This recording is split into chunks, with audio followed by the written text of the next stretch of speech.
Salutations, Utopians. As promised, here's my video about what transpired this evening in that crucial Game 7 on the road for the LA Clippers versus the one-time championship nucleus of Jokic, Jamal Murray, and Michael Porter Jr.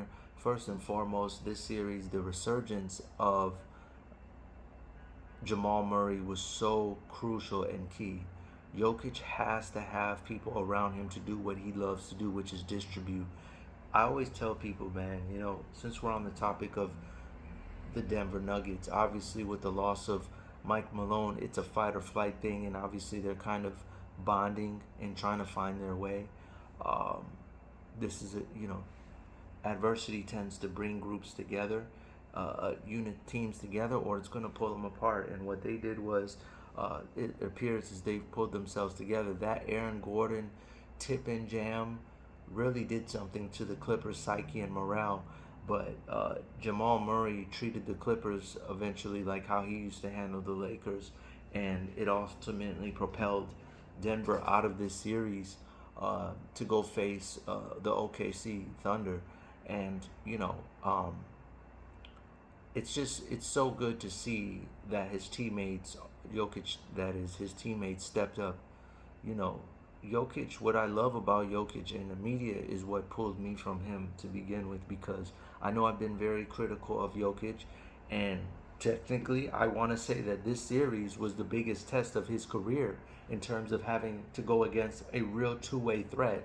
And Zubac. Zubac is probably the most polished big man that he's seen in the postseason in his career so far since he became Nikola Jokic, aka the Joker. And he made him work, and he didn't have those outlandish 60-point games or 50-point games. They were very humbling 20, 12, 20 points, around the 20-point range like a regular star does. And even though he's a mega star, but he was getting his triple doubles still. That's one thing he will do. He will get his triples, his triple dubs. And Russ is, it's not certain what you're going to get from him tonight. He was nothing short of amazing. He saved it all for this moment. You could tell that there was a little bit of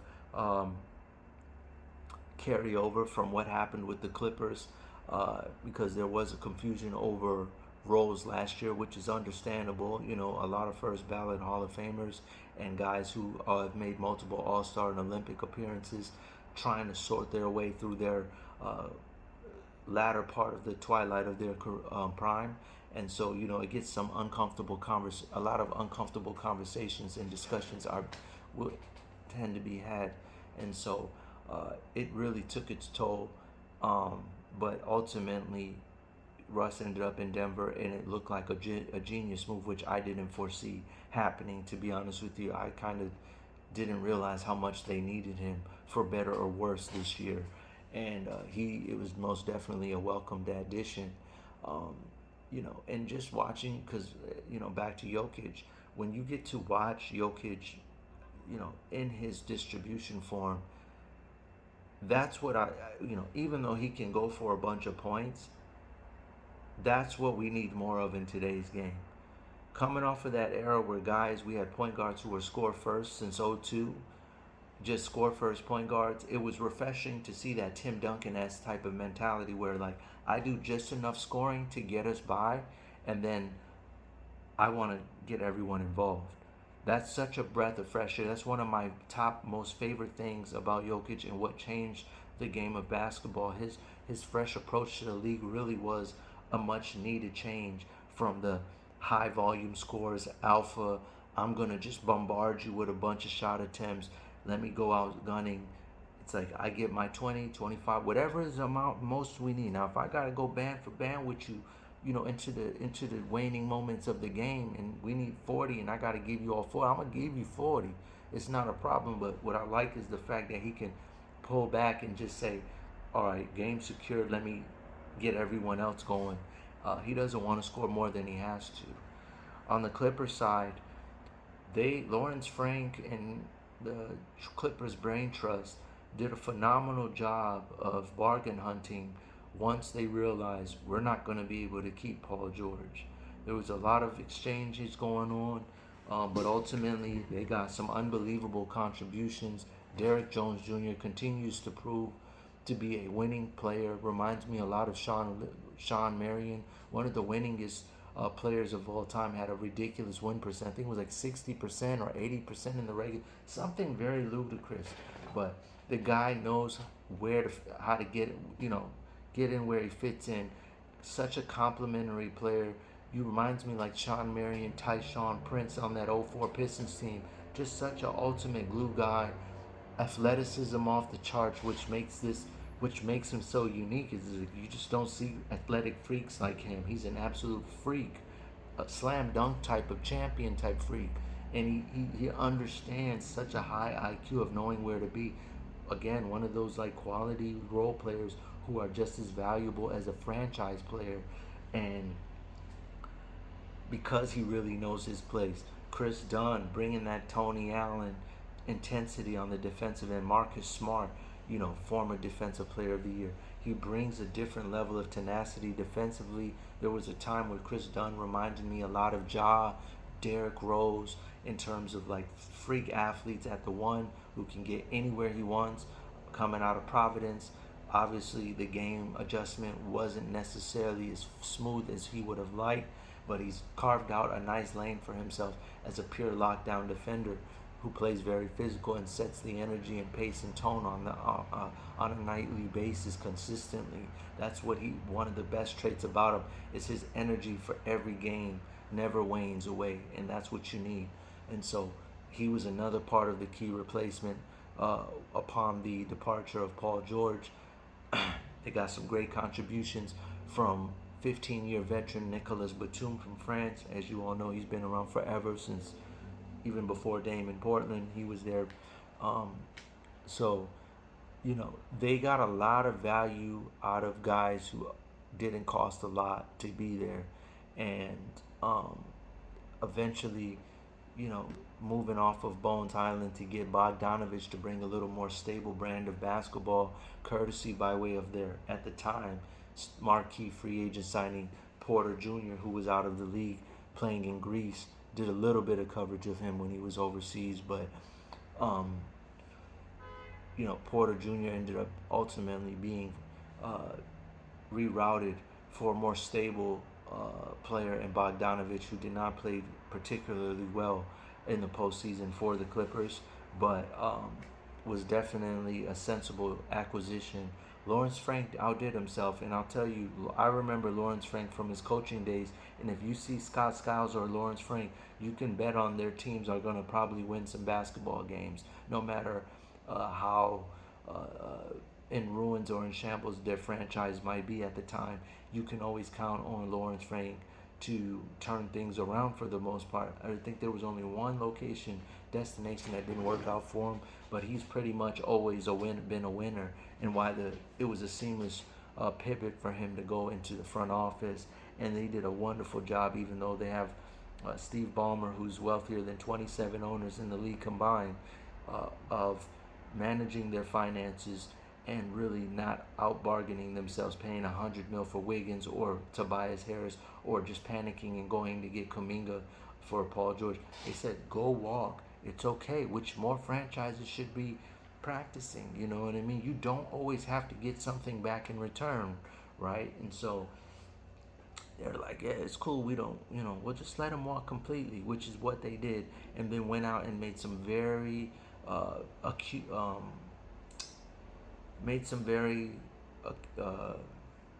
astute acquisitions, and it paid off big time. And to go 7 games out the first round, obviously, the frustrating thing with the Clippers is they got a new stadium with no prospect. So that was supposed to be Shai Gilgeous, who's going to be seeing this Nuggets team that defeated them in the second round. And a new stadium with new prospects, ironically, is a very frustrating proposition to be in. But ultimately, the Clippers are continuing to be competitive with that expensive property that they have called the Intuit Dome. And this season was a success at the end of the day. And it's one of my prouder takes, because in the offseason last year I told people you'll be surprised the Clippers are going to do more than you expect, even though they lost a big time player in Russell Westbrook and Paul George most notably. Uh, Norman Powell was damn near an all-star to the point where people were mad LeBron didn't announce sooner so that he could take LeBron's all-star bid. Um, but ultimately, I think at one point he was averaging up to 24 points. But you know, it is what it is, and um, it was a great year. It just was a great year. The Clippers did well for themselves. As a Clipper fan, you can feel good about how the season went. I don't know how you can feel about the future. Um, if they can get Alonzo or anything like that to just shake up the fence. This, though, is what I will say. During the season, I did a lot of complaining and about the way James Harden was being used, and it was like he was going 100 miles a minute. He played all the games, and it's weird because like of all the players who played vast majority, if not all the games this year, he was one of them. If you still remember, he was wearing that bodysuit, I guess, and he looked completely out of shape. And the last couple of years, he's been out of shape, it looks like. And for him to make it through the whole year with that extreme usage rate, one of the top usage rates in the league, and to be so effective, like he's a 25-year-old, but ultimately he ran out of gas, which is why I was saying, hey, you guys should put Bones at the one, and put James at point forward, because they got to the postseason and they just didn't have enough left. And ironically enough, look what Russell Westbrook did for Jamal Murray. Because West was there all year, all of a sudden you're seeing this burst that you've never seen before all year, even before last season. Since the Lakers playoff series last year, before the Olympics is what I'm saying. When he was playing against the Lakers, but I haven't seen that kind of burst in Jamal Murray since, in quite some time. And it helps when you have a change of pace guy in Westbrook to go with Braun. You know what I mean? And that duo is one of the more entertaining duos in the league. But the Pistons, I mean, the Clippers used James so much during this series that ultimately, at the end of the day, they just got burnt out. And he got burnt out. He didn't have his legs under him. And you got a strong young man, explosive young man, strong, explosive young man, and Christian Braun, who was just on him like shit on, food, expired food. And guess what? There's nothing that James could do. He's shooting a lot of floaters, just throwing shots at the rim, not a lot of lift. He was at his max use, and so it's going to be very interesting to see what the Clippers do. They do need something, but I don't know how they're going to do it. It would be preferred that they go out and get a prospect, but you got 2 more years, I believe, with Kawhi and James and all those guys on contract. So it's going to be, it's going to be interesting how they continue to try to complement this roster, because there's some kind of pivot has to be made. Hell, if you're seeing the Lakers pivot off Anthony Davis, why wouldn't the Clippers think they need to pivot into something, pretty soon, especially with Kawhi's inability to play vast majority of the regular season at this stage in his career. So the Clippers are going to be quite the compelling team to watch, unless they're just going to continue to invest in Zubac, hopefully getting better, expanding his game, maybe developing a jump shot, and continue to expand his usage rate and his role. That could be a thing, because he definitely was even getting rumblings of whispers of him being the decoy this year, which is a step in the right direction. But ultimately, at the end of the day, some of it will have to fall on Zubac, and all of it will be, and other parts of it is going to be what's next. What kind of prospect can we look at next? John Collins from the Jazz, maybe you can get you another power forward over there like that, depending on what he wants. But they did already get Eubanks from the Jazz, so I don't think that's possible. That's what I'm saying. It's going to be real tricky to figure out how they might very well just furnish the same exact roster, even though I don't think this roster is capable of winning a championship, at least not the way they are right now. They need something, and I can't tell you what exactly it is. I think the best thing would be to get James off ball now. That point guard era is over with. Getting some real legs who can be a dual threat. like Alonzo Ball would be really nice for the Clippers. And I think that's something to keep an eye on. Ben Simmons was absent. This might be the end of his career. I don't know how he can get any more chance. There's no more off-season videos he can sell people on. But congrats, Clipper Nation. As far as I'm concerned, you overachieved. Going to Game 7, they were just out of gas.